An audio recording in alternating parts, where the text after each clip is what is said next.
Bienvenue sur le rocher.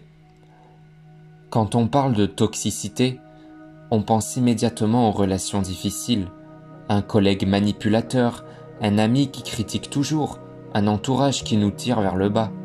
Mais il existe une autre forme, bien plus subtile et bien plus puissante, la toxicité intérieure, quand l'ennemi n'est pas dehors, mais dedans.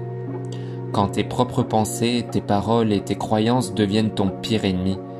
Quand tu te critiques plus durement que n'importe qui. Quand tu répètes dans ton esprit des paroles destructrices que personne ne prononce, sauf toi.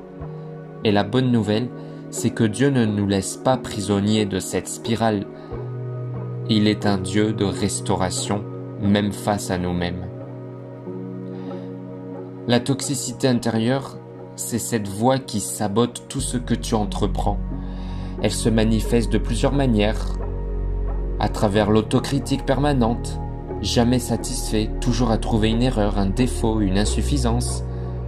Par la culpabilité excessive, même pour des petites choses, tu portes un poids immense, comme si tu étais constamment coupable. Aussi, à travers le dialogue intérieur négatif, tu te répètes des phrases du type « Je n'y arriverai jamais »,« Je ne vaux rien »,« Je suis un raté ». Mais aussi par le sentiment d'être de trop, croire qu'on dérange toujours, qu'on est un poids pour les autres. Mais aussi le « jamais assez ». Peu importe tes réussites, tu penses toujours qu'il en manque pour être digne d'amour, de reconnaissance, de repos. Psychologiquement, ces schémas viennent souvent de blessures profondes. Un parent trop exigeant, un professeur qui a marqué négativement, des comparaisons répétées à d'autres, un abandon ou un rejet dans l'enfance. Ces blessures se transforment en croyances intérieures. Je dois toujours prouver ma valeur ou, si on me connaît vraiment, on m'abandonnera. La mort et la vie sont au pouvoir de la langue. Proverbe chapitre 18 au verset 21. Cela ne s'applique pas seulement aux paroles qu'on dit aux autres, mais aussi aux paroles qu'on se dit à soi-même. Ton dialogue intérieur peut devenir une arme mortelle ou une source de vie. La psychologie nous aide à identifier ces mécanismes, mais la Bible révèle la racine spirituelle. Derrière chaque pensée d'autodestruction, il y a un mensonge accepté. Un mensonge qui s'installe, qui prend racine, qui devient une identité. Jean chapitre 8 au verset 44 appelle le diable le père du mensonge. Chaque fois que tu crois « je ne vaux rien », tu t'accordes avec une voix qui n'est pas celle de Dieu.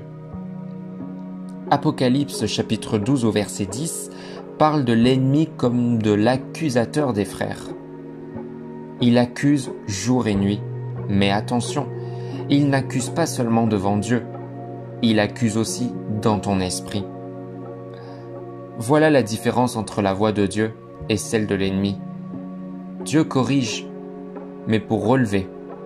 Satan accuse pour écraser. La toxicité intérieure, c'est souvent une accusation internalisée. Tu as tellement entendu certaines critiques que tu as fini par les répéter toi-même, même quand l'autre n'est plus là. Mais Dieu ne parle pas en condamnant, il parle en redonnant vie.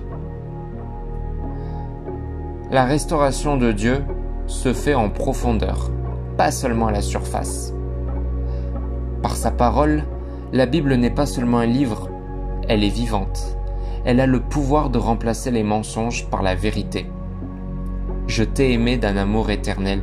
Jérémie chapitre 31 verset 3. Tu es mon enfant bien-aimé, en toi j'ai mis toute mon affection. Matthieu chapitre 3 verset 17. Ces paroles ne sont pas de simples encouragements, elles brisent les mensonges qui nous empoisonnent. Par sa grâce, il ne nous traite pas selon nos péchés. Psaume 103 au verset 10. Là où toi tu te condamnes encore et encore, Dieu offre une grâce nouvelle chaque matin. Par son esprit, soyez transformés par le renouvellement de l'intelligence. Romains chapitre 12 au verset 2. Dieu agit à la racine. Il ne fait pas qu'apaiser tes émotions. Il change tes pensées. Il transforme ta manière de voir ta vie et ta valeur. Restaurer, c'est redonner une identité. Là où tu disais « je suis nul », Dieu dit « tu es mon enfant ». Là où tu pensais « je suis abandonné », Dieu dit « je ne t'abandonnerai jamais ». Sortir de la toxicité intérieure n'est pas un claquement de doigts. C'est un processus, mais un processus possible. Voici quelques clés. Identifier et nommer les pensées destructrices. Prends un carnet et note chaque pensée récurrente qui te détruit. La lumière commence par mettre un nom. Confronter ces pensées à la vérité biblique. Chaque mensonge a un antidote dans la parole de Dieu. Je suis seul, remplace-le par Dieu ne m'abandonnera jamais. Autre mensonge, je ne vaux rien, remplace-le par je suis une nouvelle créature en Christ. Troisième clé, choisir consciemment des paroles de vie. Proclame à haute voix des vérités bibliques. Ton oreille a besoin d'entendre autre chose que ton dialogue toxique. S'entourer de personnes qui édifient. Ton entourage est un miroir. Si tu passes ton temps avec des personnes négatives, tes pensées suivront. Entoure-toi de voix qui construisent. Et dernière clé, cultiver la prière et la gratitude. La gratitude change la perspective. Elle détourne le regard de ce qui manque vers ce qui est déjà là. Et la prière ancre ton cœur dans la présence de Dieu. Prions ensemble. Seigneur, je reconnais que je suis parfois laissé empoisonner par mes propres pensées. Viens restaurer mon cœur, purifier mon esprit et remplacer le mensonge par ta vérité.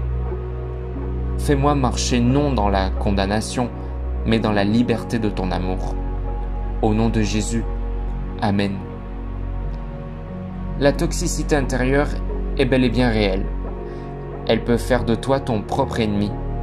Mais la restauration de Dieu est encore plus réelle. Dieu veut te rappeler, tu es son enfant, choisi, aimé, précieux. Il ne t'a pas créé pour vivre dans l'autodestruction, mais dans la vie abondante. Alors, n'écoute plus la voix qui t'accuse.